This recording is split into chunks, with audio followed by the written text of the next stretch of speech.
Assalamualaikum warahmatullahi wabarakatuh. Untuk pertemuan kali ini kita akan membahas tentang kinematika gerak.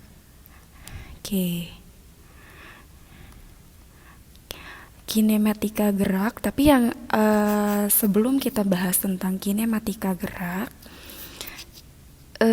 gerak itu nanti akan dibagi-bagi. Jenis gerak itu nanti ada gerak lurus, lalu ada gerak melingkar, dan juga ada gerak parabola. Nah, gerak lurus ini juga nanti dibagi-bagi. Gerak lurus itu ada gerak lurus beraturan,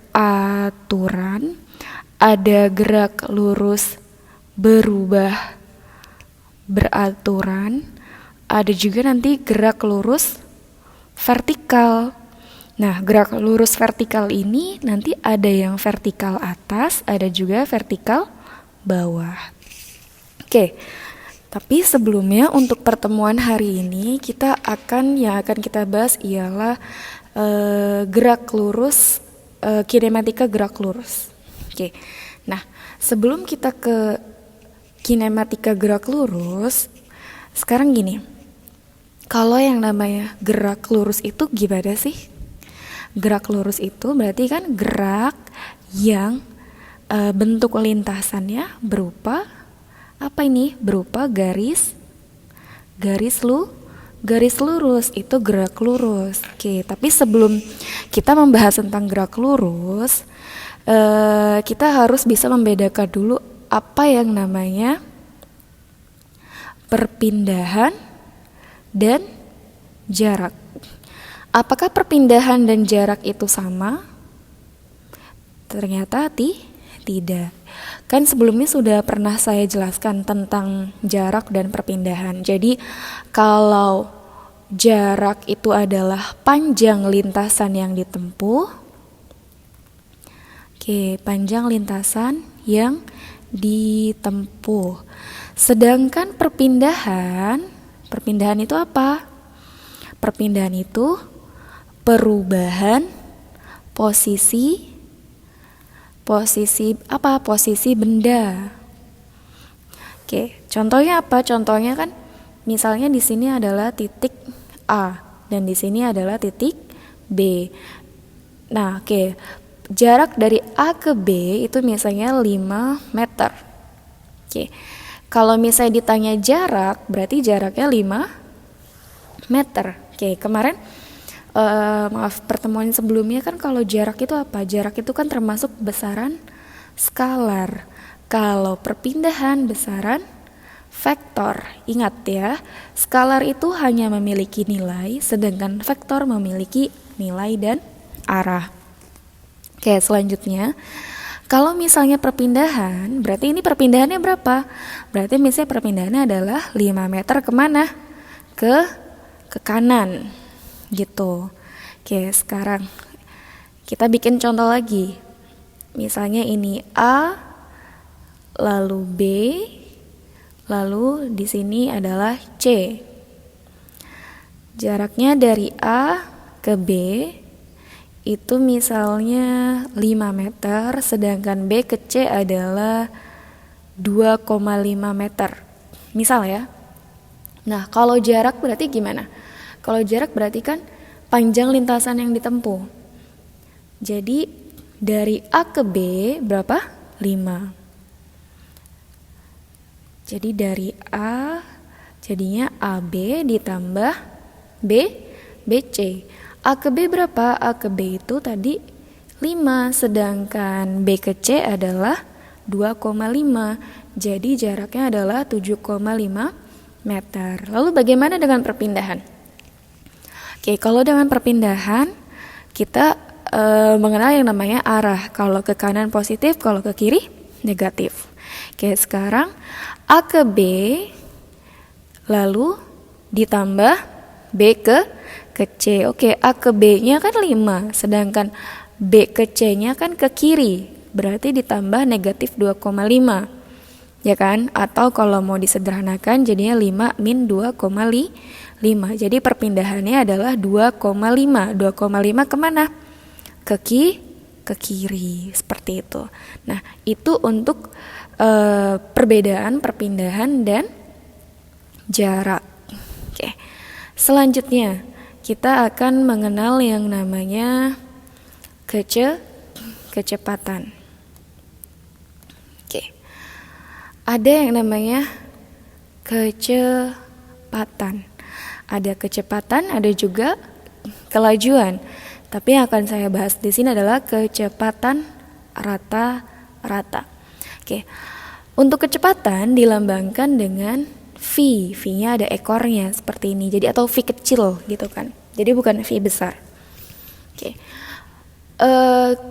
Kecepatan ini kalau dalam bahasa Inggrisnya kan velocity kan. Nah, maka dari itu dia dilambangkan dengan V. Oke.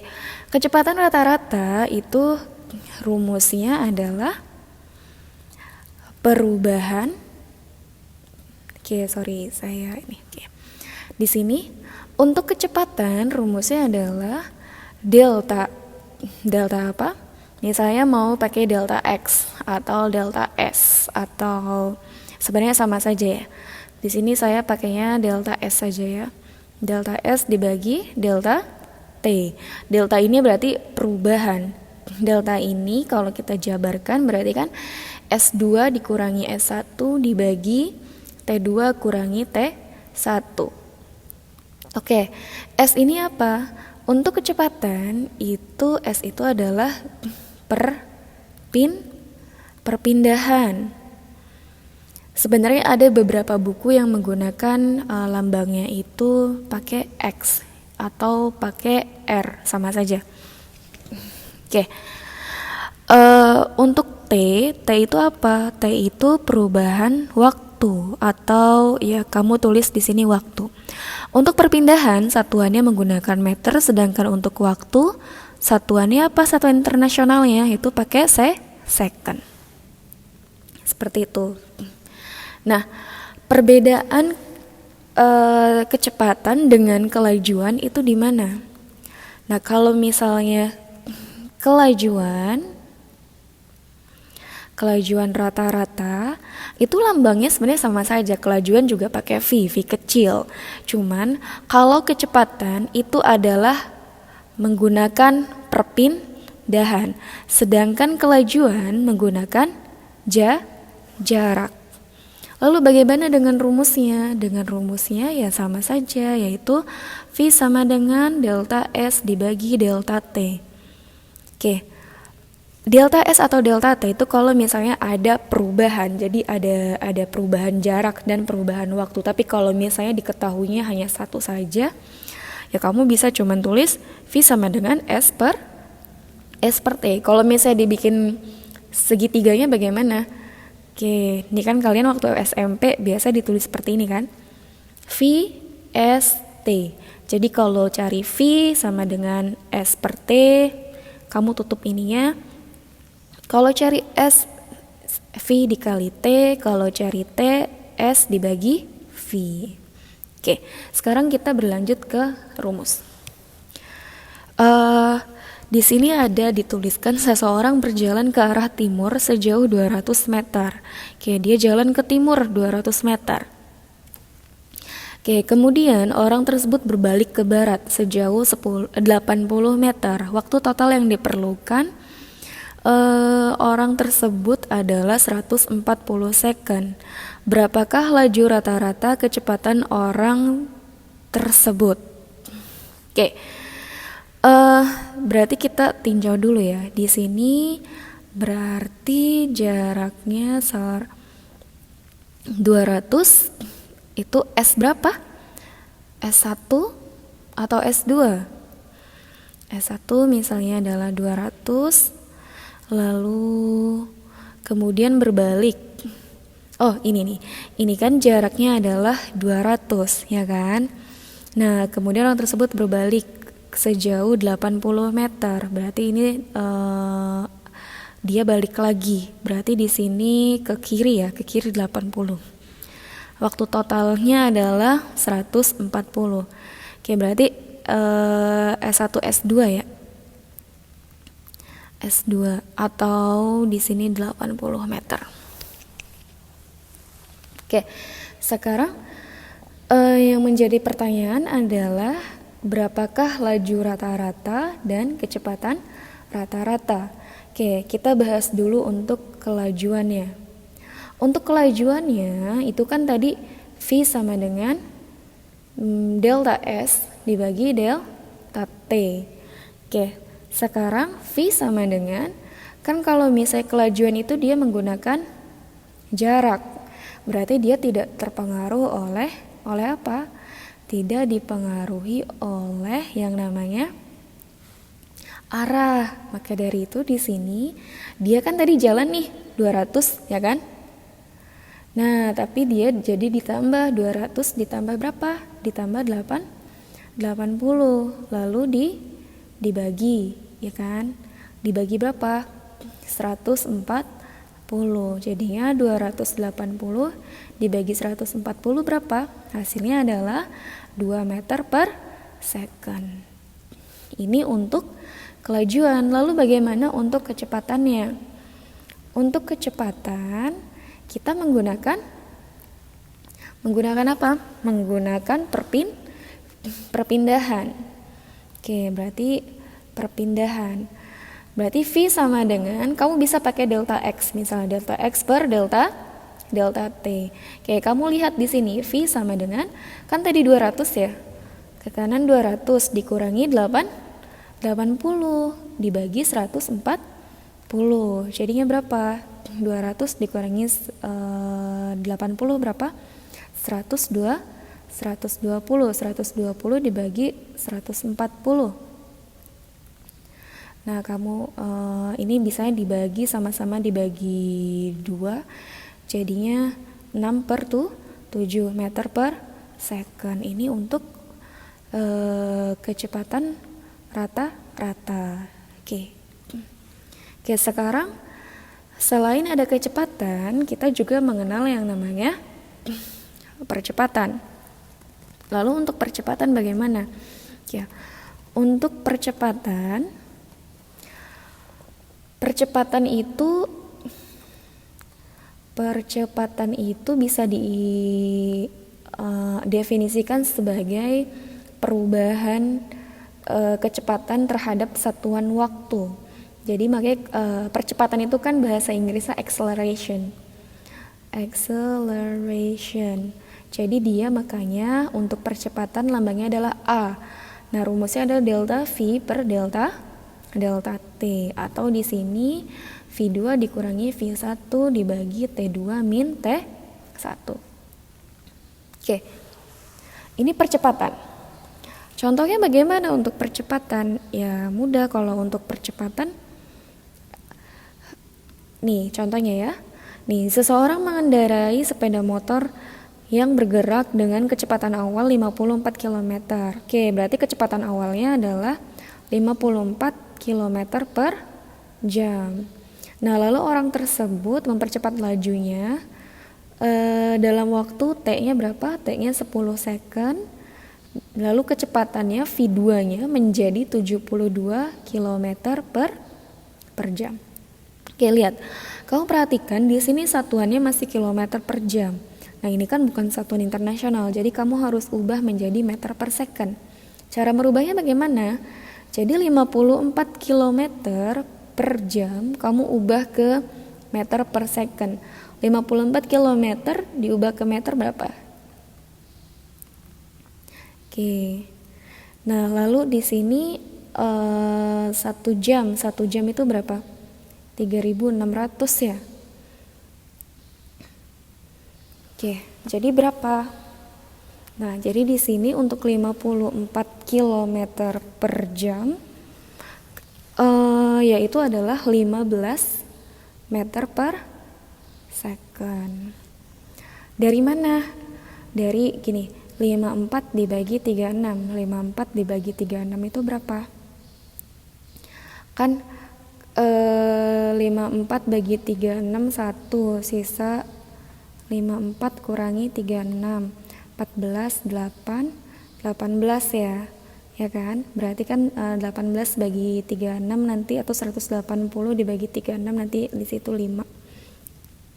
Oke. Lalu selanjutnya untuk 72 km per jam.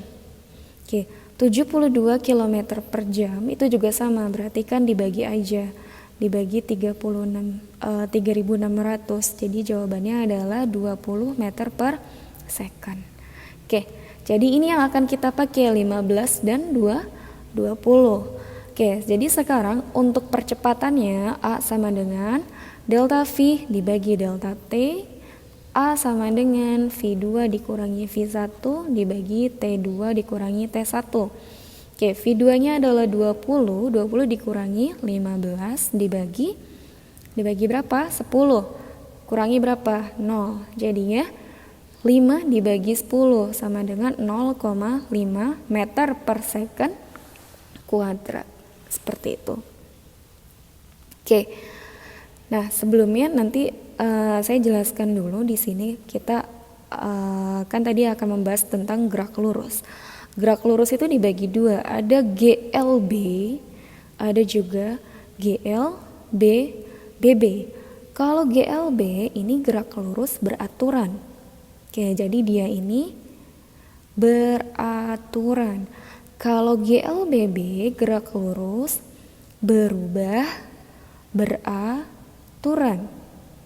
Jadi kalau misalnya, kalau yang GLB ini, kalau misal mobil kan, ada mobil bergerak misalnya di detik pertama, dia kecepatannya adalah 20 meter per second. Nah, nanti di detik yang kedua, dia 20 meter per second lagi, jadi konstan kecepatannya. Sedangkan yang GLBB itu dia berubah, tapi perubahannya itu beraturan. Maksudnya bagaimana? Jadi kalau misalnya di detik pertama dia itu 20 meter per second, ya kan? Lalu di detik yang kedua dia berubah menjadi 40 meter per second. Nah, lalu di detik yang ketiga berapa? Jadi berubah jadi 60 meter per second. Perubahannya kan 20 ya. Nah, berarti kan dia berubah tapi beraturan, seperti itu. Oke, sekarang untuk GLB dan GLBB. Oke, kalau GLB kecepatannya konstan, tapi kalau GLBB kecepatannya berubah beraturan. Nah, lalu untuk percepatannya pasti sama dengan 0. Kenapa sama dengan 0? Karena kan tidak ada perubahan kecepatan. Kan tadi kalau percepatan itu kan adanya perubahan kecepatan, ya kan? Kalau misalnya GLB kan semuanya sama, 20. Jadi kan nanti 20 kurangi 20, 0. 0 dibagi angka berapapun pasti nilainya nanti 0. Maka dari itu untuk GLB dia tidak memiliki percepatan atau percepatannya sama dengan 0.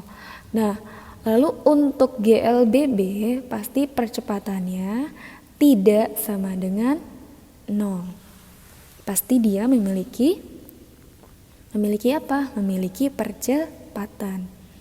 Kalau percepatannya kalau dia bertanda positif, dia disebut dengan percepatan.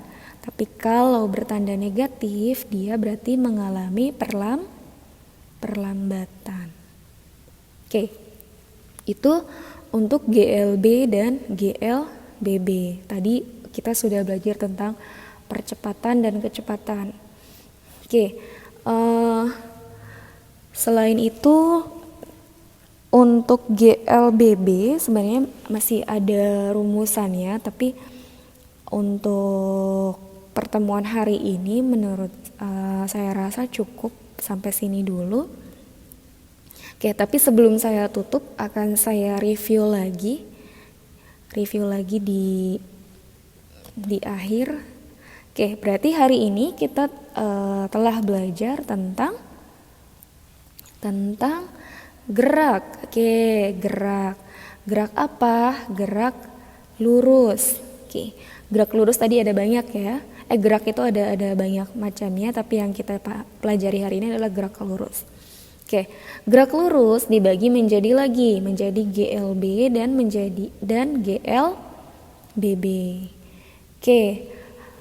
Lalu tadi kita juga mempelajari tentang kecepatan dan kelajuan. Oke, kalau kecepatan dia itu menggunakan perpindahan, kalau kelajuan itu menggunakan jarak. Untuk rumusnya bagaimana? Untuk rumusnya sama saja. Atau ini bisa juga V sama dengan delta S per delta T. Oke, lalu selain itu kita juga mempelajari tentang percepatan.